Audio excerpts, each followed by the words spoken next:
बिस्मिल्लाहिर्रहमानिर्रहीम अस्सलाम वालेकुम रहमतुल्लाह। आखिरकार chief election commissioner Sikandar Sultan Raja को ख्याल आ गया है और आइन और कानून के मुताबिक मामला चलाने के लिए चीफ इलेक्शन कमिश्नर ने कुछ लगता है कि अकल आ गई है चीफ इलेक्शन कमिश्नर को। और इमरान खान और पीटीआई को जिस तरीके से मखसूस नशस्तों से महरूम किया गया, इमरान खान और पीटीआई को जिस तरीके से मखसूस नशस्तों से फ़ारिग कर दिया गया, मखसूस नशस्तों से क्या बल्कि ओवरऑल पीटीआई के ख़िलाफ़ जो धांधली की गई, ओवरऑल जो पीटीआई के ख़िलाफ़ 8 फरवरी 2024 वाले दिन इलेक्शन के अंदर झुरलू फेर के, इलेक्शन के अंदर 2 नंबरी करके, इलेक्शन के अंदर मामलात बिगाड़ के और इमरान खान को शिकस्त दे के और नून लीग और पीपल्स पार्टी को जितवा के जो चीफ़ इलेक्शन कमिश्नर ने गंद घोला है, जो चीफ इलेक्शन कमिश्नर ने जो किरदार अदा किया वो पॉजिटिव नहीं है या वो आइन और कानून के मुताबिक नहीं है, जिसकी वजह से इमरान खान तो पहले दिन कहता था कि मुझे इस चीफ इलेक्शन कमिश्नर के ऊपर अब कोई भरोसा नहीं, मुझे तो इससे कोई उम्मीद नहीं है, इसके ऊपर कोई ट्रस्ट नहीं है और इससे अब लगा तो मैंने दिया है लेकिन अब इससे निकलना कुछ नहीं है। और ये मेरा सियासी ब्लंडर है, जो मैंने 4-5 ब्लंडर किए हैं उनमें से एक सियासी ब्लंडर ये चीफ इलेक्शन कमिश्नर को लगाना है। अब चीफ इलेक्शन कमिश्नर को लगता है या तो कोई से डंडा आया या आइन और कानून उसको किसी ने समझाया है।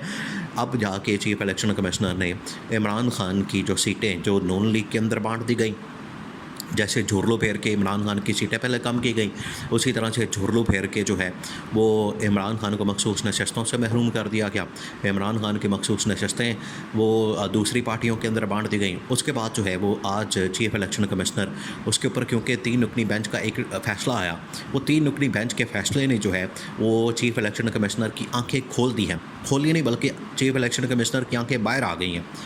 इनको पता लग गया है कि अब सुप्रीम कोर्ट का डंडा आ रहा है, तो अब ये इमरान खान के पास जो स्ट्रेंथ आ गई है वो 180 की नशस्तें होने जा रही है।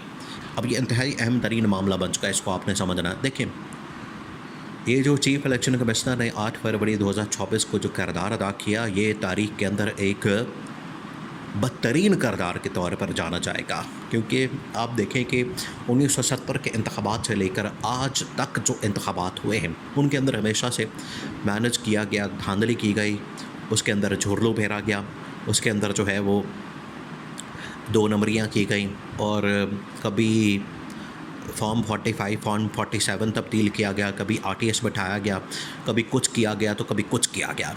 ये मतलब अब पूरी तारीख़ है पाकिस्तान के इंतखाबात की।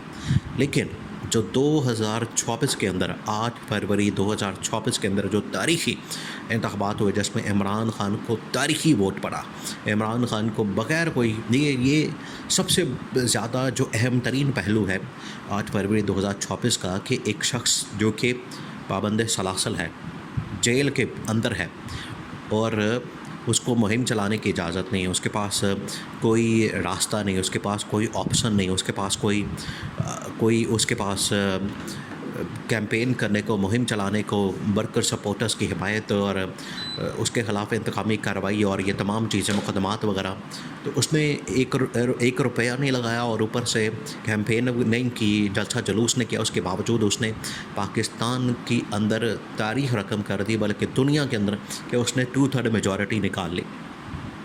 अब चीफ इलेक्शन कमिश्नर को तो अंदाज़ा ही नहीं था कि इमरान खान की पॉपुलैरिटी क्या है, क्योंकि वो तो बंद कमरों के अंदर बैठकर साजिशें करने वाले, बंद कमरों के अंदर बैठकर तो हालात बदलने वाले और इस बंदे को इधर कर दो, उसको इधर कर दो, इसको उधर कर दो और उसको इधर कर दो, अपने इख्तियारात और अपनी जो पावर है उसका नाजायज़ इस्तेमाल करके ये सारे काम करने वाले। तो चीफ इलेक्शन कमिश्नर को नहीं अंदाज़ा था कि आवाम की पल्स क्या है, आवाम का मूड क्या है, आवाम की इस वक्त राय क्या है।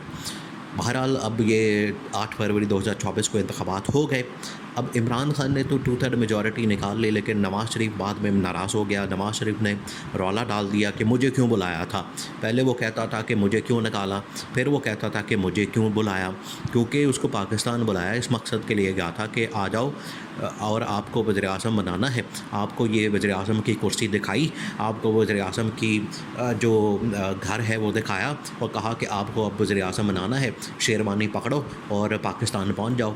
तो नवाज़ शरीफ ने भी एक मिनट नहीं लगाया, शेरवानी पकड़ी और दौड़ लगा दी पाकिस्तान की तरफ। लेकिन उसको अंदाज़ा नहीं था कि उसको कुर्सी दिखा के वज़ीर-ए-आज़म की आटे के तोड़े पर लाना था। आटे के तोड़े के ऊपर आ गया। और ये इमरान खान ने किया। आज इसको समझ आ गई है कि इमरान खान किस किस्म का सियासी तौर पर ताकतवर लीडर बन चुका है। आज इसको पता लग गया। आज इसने सरेंडर कर दिया।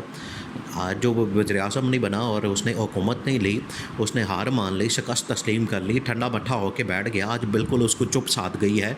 उसने चुप का रोज़ा रख लिया है, बिल्कुल खामोश होके बैठ गया है और बिल्कुल ही नाराज़ होकर जिस तरह से बैठ गया है, उससे पता लगता है कि उसने शिकस्त तस्लीम कर ली और इस बात को मान लिया कि इमरान खान का बयानिया बिकता है। और उसके पार्टी के अंदर लोग कहते हैं कि इमरान खान का बयानिया बिकता और हमारा बयानिया अब फारिग हो गया है। ये नवाज़ शरीफ ने शिकस्त तस्लीम कर ली। अब क्योंकि इमरान खान की ये सारी जो पॉपुलैरिटी है वो नज़र आ गई, तो शहबाज शरीफ को लाना पड़ा।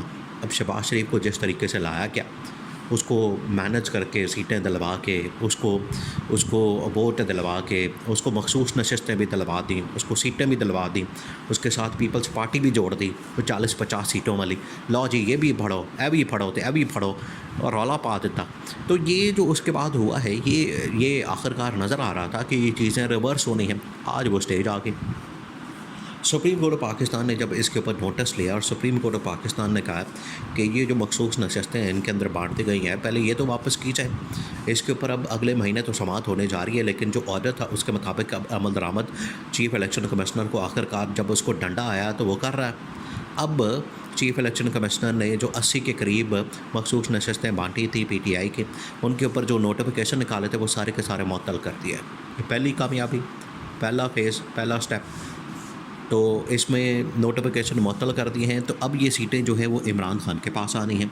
अब ये सीटें जो है इमरान खान को मिलनी हैं। अब इससे एक तो नून लीग की जो सीटें हैं वो भी कम हो गई हैं, पीपल्स पार्टी की सीटें जो हैं वो भी कम हो गई हैं। तो ना सिर्फ वफाक के अंदर जो इनका नंबर है वो कम हो गया है, बल्कि जो इस वक्त पंजाब के अंदर नंबर है वो भी कम हो गया है और अब इनकी हुकूमतें भी ख़तरे में पड़ गई हैं। इमरान खान देखें पिछले तकरीबन तो 10-11 महीने से जेल में बैठकर पूरी सियासत चला रहा है। ना सिर्फ अपने मामलात, सियासी जमात, बल्कि मुल्की सियासी हालात व वाक़यात के ऊपर नज़र और अवामी सियासत वो अंदर बैठ कर रहा है। इनकी ये बाहर हैं, आज़ाद हैं, केसेस ख़त्म, NRO मिल गया, मुकदमात ख़त्म और बाहर जो है वो लोडियाँ डाल रहे हैं और कभी इधर जा रहे हैं, कभी उधर जा रहे हैं। सरकारी खाते खुले हैं, सरकारी गाड़ियाँ और सरकारी लस्सियाँ खुली हुई हैं, लेकिन आवाम की सियासत करना इनके बस की बात नहीं। उसकी वजह ये है कि इन्होंने सारी ज़िंदगी अवामी सियासत की नहीं, इन्होंने हमेशा सियासत की इस्टेब्लिशमेंट के कंधों पर। बहरहाल ये देर आए दुरुस्त आए, ये फ़ैसला हो गया इमरान खान के हक़ में और उसकी वजह से अब इमरान खान बतौर वज़ीर-ए-आज़म बहुत जल्द वापस आ रहा है और शहबाज शरीफ की छुट्टी होने वाली है।